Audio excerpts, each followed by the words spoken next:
Hi Gearshifters, welcome back. Today I'm here with Keith over at Crossroads Harley-Davidson. I'm Keith at Crossroads Harley-Davidson. We're getting ready to perform a 50K service on this motorcycle.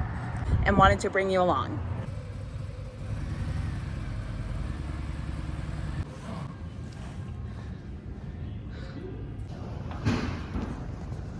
My new seat.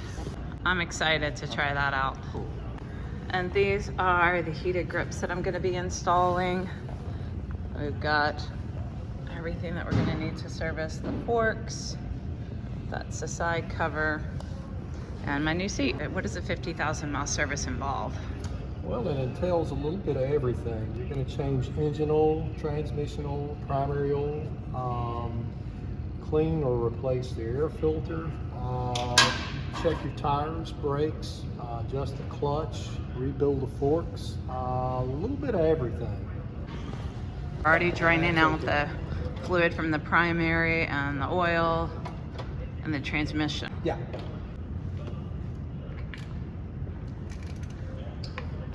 So how long have you been working on Harleys?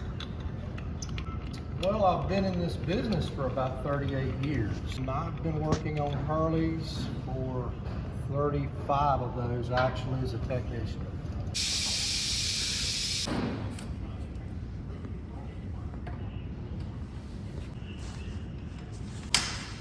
My clutch is really hard to squeeze. I don't know if that's adjustable or not to make it a little easier. The actual pressure on it is pretty much normal. Adjustment can affect that, but we'll see where your clutch is adjusted, and if it's not adjusted properly, maybe it will help that issue a little bit, but it certainly won't cure that issue.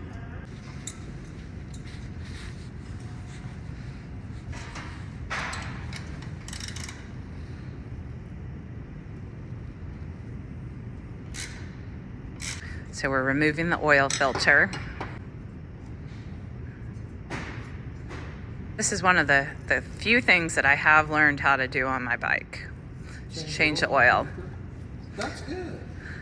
And then I inadvertently learned how to change the transmission fluid because when I went to go change the oil, I pulled that plug. So I won't forget where it is now. I was adding more oil and it was overfilling. I'm like, how is this possible? I just drained it all out. And yeah, it took about 3 minutes to figure out the mistake I'd made. It's easy to do. This is your transmission fill dipstick. It creates the correct level. You can see where the correct level is going to be with that. What is your opinion on using the same fluid all 3 holes?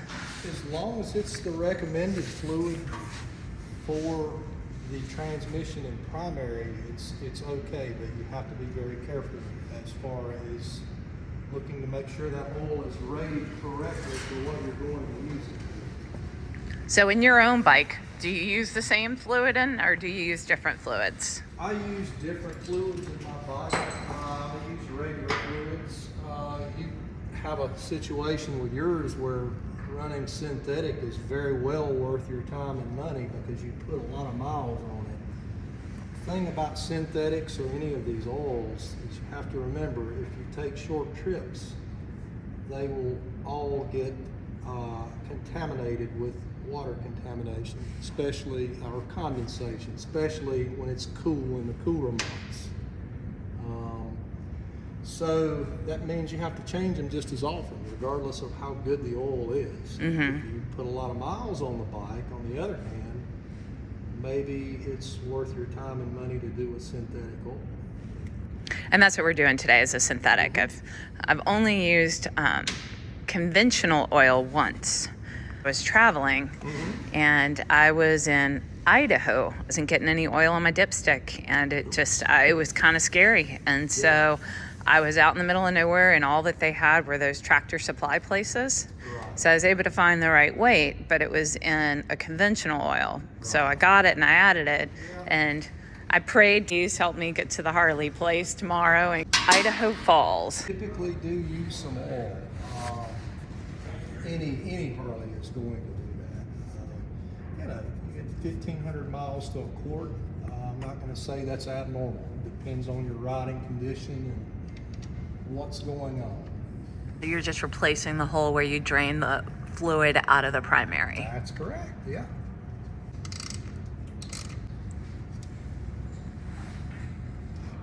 Sometimes you get a little bit of that O-ring where it's proud. That's just a small piece of O-ring that came off from installation. And the O-ring just provides a better seal, right? Is that the purpose of it? That provides your seal.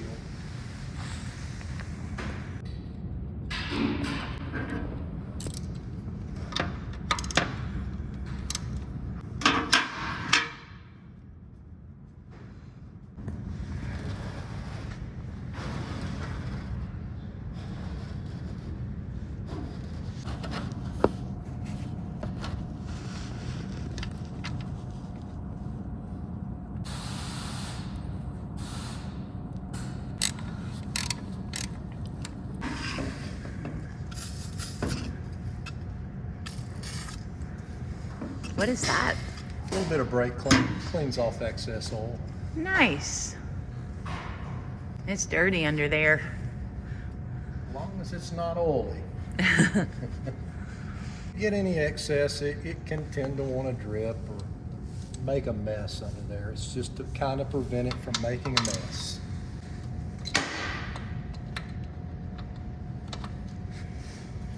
What's your favorite bike out of the new lineup? 2022 lineup? Yeah. I would have to say one of the favorites, I haven't ridden it and I haven't seen it yet, is the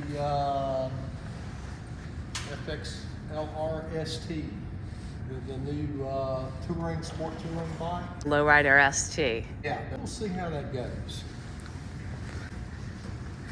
It'll be interesting. I have an original FXRS, 86 model. I've had it for years. I've got 126,000 miles on it.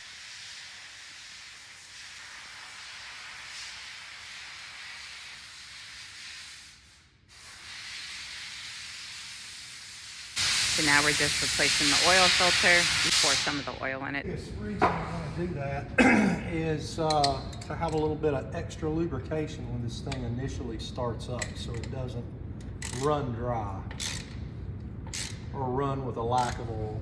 All right. The oil filter has been replaced.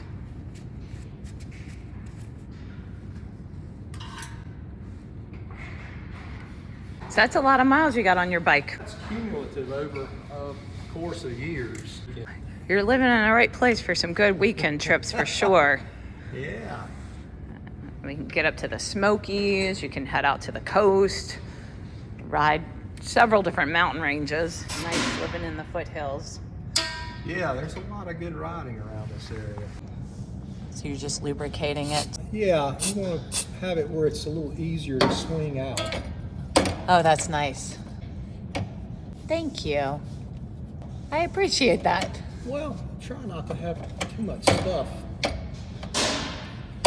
oil flinging around in places it shouldn't be. Yeah, that's just one bike. I got two other bikes. What are your other bikes? I have a 2001 lowrider and a 2003 V-Rod. And I imagine you've done all the service yourself. Yeah, yeah. Some more brake fluid to clean it up. Yeah, that's something that happens when you change these filters. You get a little bit of excess oil on them. Have to say, you get less excess oil than I do when I change it, I assure you. I'm definitely a little messier. Hopefully that'll get better over time. Yeah. It changes over time. Kind of learn what to do. One of my dreams is to build an antique motorcycle so that I can ride in the Cannonball race. Wow. But I have a lot to learn. That's yeah. There's a stiff learning curve on old bikes. People complain about small things on these bikes. My suggestion is get on a 40s or 50s model bike and Go ride it about 100 miles and then tell me about how it compares to one of these. Right? There's a lot of difference. Yeah, they don't have soft tails. They're all hard, right? Yeah. Yeah. Kickstarting it is probably 9/10 of the battle. Yeah, I've seen the ones that you pedal start. Yeah, Those are, there's an art to that. yeah. The Cannonballers stopped here, didn't they, when they were on their race the last time? They've done that actually several times. Just wiping out a little bit of excess oil that comes out of the breather, out of your intake track. Clean that up a bit. Clean up your air box. Any kind of dirt or debris that happens to be in here out. It's a normal part of service. So do I change up my air filter at this point, or I think we is can it? probably get away with reusing this. We're going to clean it. So how can you tell when it's time to replace versus clean? Well, a lot of times there'll be maybe tears or holes or an extremely dirty air filter. This one is not. This one's very much cleanable. There are not any cuts or holes or anything that would cause it to not filter air. Nice. We can reuse this one. And what kind of cleaner is that? This is K&N air filter cleaner. This is what you would want to use if you're cleaning one of these paper type filters or any K&N filter. Sure is. Nice.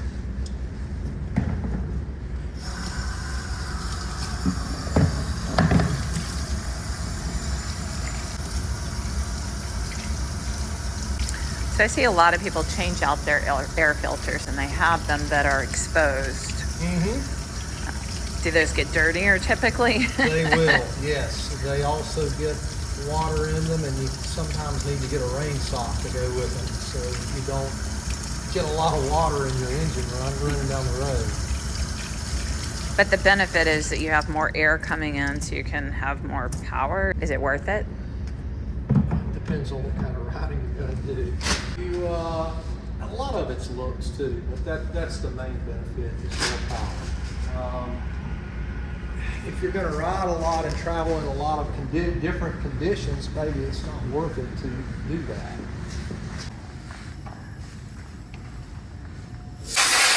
Now we're just drawing it.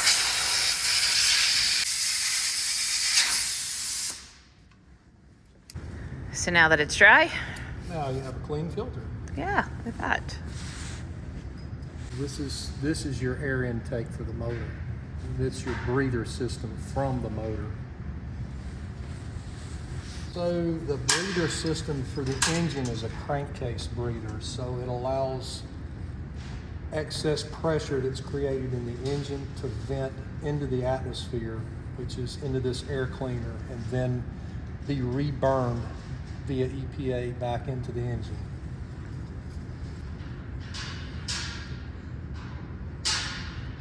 This hose used to be vented directly to the ground or the atmosphere years ago. That's not an acceptable practice anymore. To protect the environment. That's correct. And it looks so clean. It's supposed to be. So does Harley issue a list of things that you have to go through on each service interval? They do. Yeah, each service is a little bit different. This one is one of the bigger ones. Because of the forks. Yeah. And why do you have to rebuild your forks?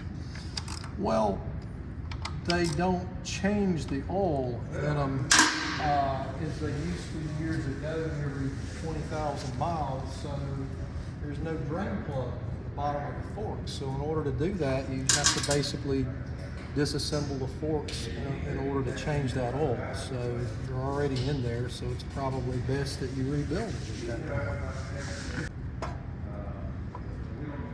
What are your thoughts on upgrading suspension on bikes in general? It can be a good thing. It really depends on the rider, what type of goal the rider is after, whether they are after a comfortable ride, or they want a more sport-oriented ride, or they want to be able to make their feet touch the ground just a little bit better. It's all related to what the rider actually needs. So if you want sort of like the middle ground between comfort, because say you want to get out to a place and, you know, still be able to walk, but you want to ride, you know, sporty once you get there. Is it best just to keep the stock? You're probably better off doing that, honestly, because if you're putting on a lot of miles, and you're putting on quite a few miles, the suspension will work fairly well for sport riding. Will it work the best? No, but it will work fairly well for that. You know, you hit on a key point. Sometimes you don't want to feel like you've been beaten up after you get off the bike after a long ride. That means a lot. And speaking of comfortable rides, I'm excited about my new seat. This one's really comfortable, but I can't put a sissy bar on the back, and I need the sissy bar to carry my camping stuff. Well, that kind of makes a difference. But I did get a new tent. I think I can fit all my camping stuff and my bike stuff in one saddle bag now, so I may not even need the sissy bar, hopefully. Wow. Look at that dirty oil.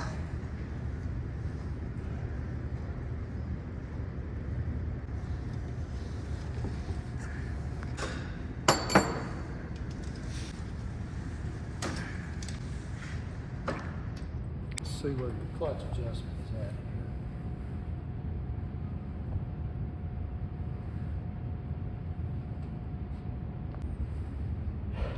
Can you explain what the pressure plate does on the motorcycle? That puts it's actually very close to what it implies. It puts pressure on the clutches so the bike will move forward. When you pull this in, it releases pressure. That's why it's called a pressure plate. When you use clutch engages, do you want it to release closer towards the handle? Yes. Okay. More O-rings.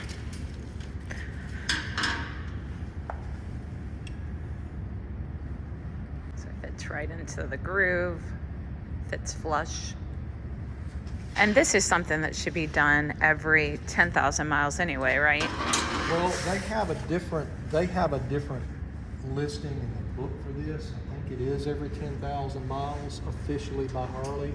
We do this at every 5,000 mile interval. Yeah. It's something that this dealership does that's different than what Harley tells you to do. I like that. It's probably a good idea. If it's been in there for 5,000 miles, it's had plenty of time for contaminants to build up in it.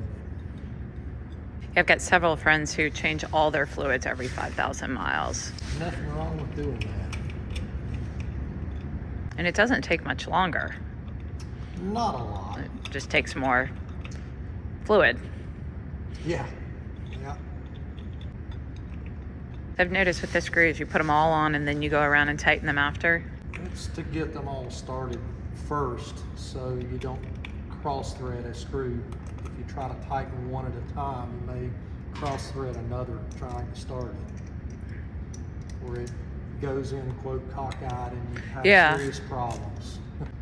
Overall, does a motorcycle seem like it should at about this mileage? Each motorcycle is a little bit different, but this bike's been pretty well taken care of. I mean, you can kind of look at it and tell it's been taken care of.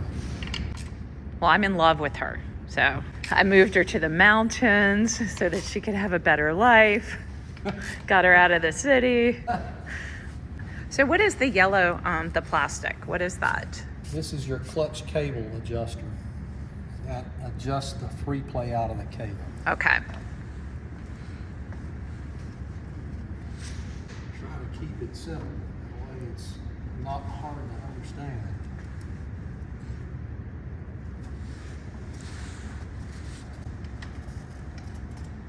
So what is the process for becoming a Harley technician? Typically today, you go to MMI.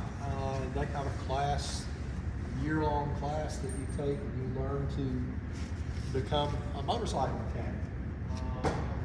we have a placement program, loosely placement program, that will get you placed into a dealership, hopefully, once you're through with your training. Well, there's a shortage of mechanics. There are more bikes than people that know how to work on them, for sure. There's a shortage of everything. Right? That was not around when I started. A little bit more. Alright. Like a soda machine, but it's oil. So are they different weights in them? Yes, this is 2050 cent three is what this is.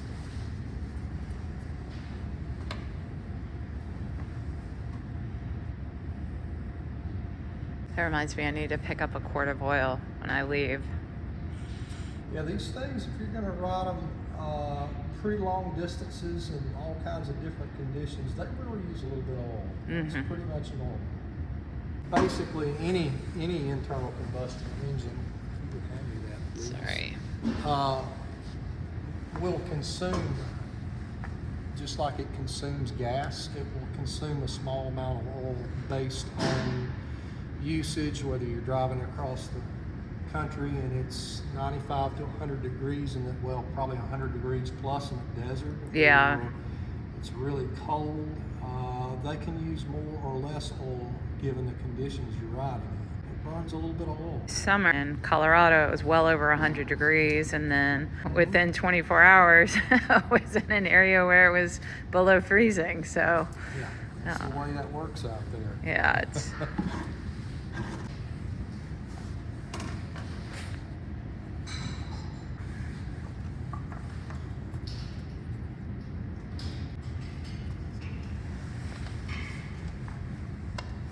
So there's no secret for that. I was wondering. No, Yeah. not a secret for it. You just do whatever works the best right Yeah. there. So I'm just looking at right here, kind of that corrosion. Yeah, this is the first year I realized that there's stuff to protect from like salt on the roads and stuff. So Right. I did protect it this year, but do you think that's corroded to the point where it needs to be No. replaced? It's good? No, it's good. You can probably knock some of that off there with like a nylon toothbrush. You don't want to use too much protectant. Like you could use S100 protectant, maybe put a little bit on a clean it with a toothbrush and put a little on it. You can kind of see it doesn't take a lot to really get rid of that. Yeah. You don't want to spray any kind of protectant in this area. Those are your brakes. So you don't want anything to get on your brake disc. Yeah, don't want that to be slippery. Yeah, that's anything you do you would want to do by hand, and you don't want anything dripping off of it. So right now Keith is just adding fluid into the transmission, right? Refilling the transmission. So right on top of the adjustable shock. Any opinion on where that should be? Because I can't really tell the difference, honestly. I've rolled it back and forward. It's based on your rider weight, so you're probably not far away from where you ought to be. Actually, a lot of people run it at 0 just because they maybe like a soft ride or they just don't want to mess with it.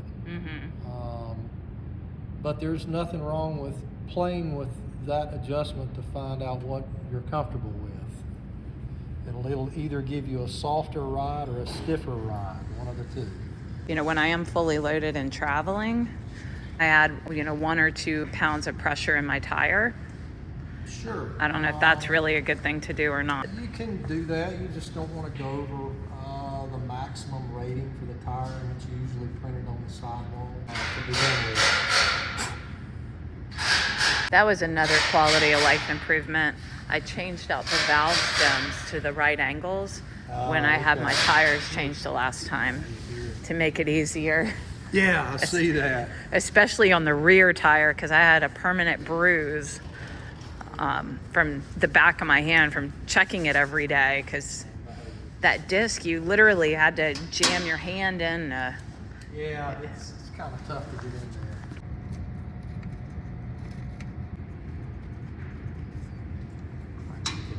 easier on myself there.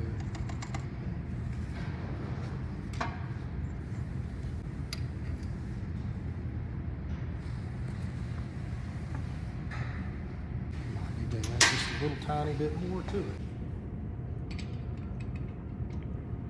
So this is what would be just a regular 5,000 mile service, right? Pretty much, yeah. Plus just making sure screws and bolts are all nice and tight, right? Mm-hmm. Did I not tighten it enough when I put it back? It's not bad. I mean, sometimes they just loosen a little bit. This is lead. It's very soft, so you just want to check that every once in a while. All right, let's start checking some other things. Looking at tread on the tire. Looking at your brake pads. Yeah, you're looking good there. Check that. 4 30-seconds, I would say. Looking good. Front one also. Almost the same mileage. Nice. So I've got a few thousand, maybe when I get back from Texas. Got a little bit left on. Yeah. Replace this because this got warped. Yeah, that can happen pretty easily. Is that just from the heat? From like braking or? It can happen from braking, heat, road conditions. All of that would play kind of a part in that. 9/16. So let me grab my lift there.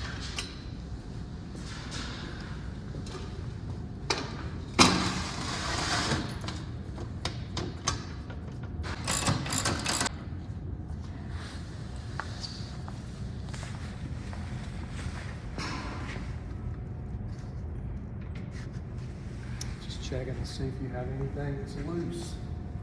The swing arm and bearing area.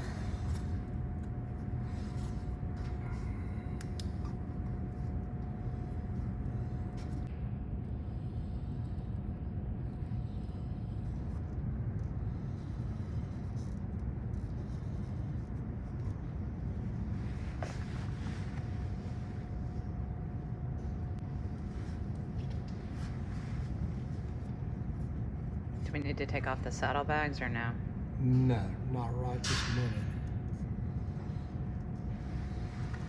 You're just checking the belt to make sure it doesn't have any tears or any gashes. Yeah, just checking some overall health of the belt there. How long do belts normally last? A little bit of a loaded question. They can generally last between 60 and 80,000 miles. However, depending on the conditions, they could last a lot less than that, or they could last more than that. So It's like if I was riding on gravel roads a lot and getting debris and things kicking up a lot, that would probably shorten the life. that will make a difference. Yeah, and it's not so much the rocks, it's all the dirt and fine debris that gets between the belt and the sprocket. So does that check the tension? Yeah, this checks your belt tension.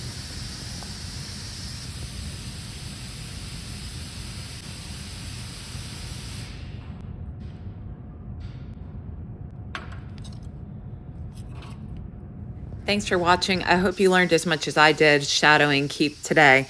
Like and subscribe and you'll be notified next week when I release part 2. My name is Jordan and I believe in gear shifting gratitude.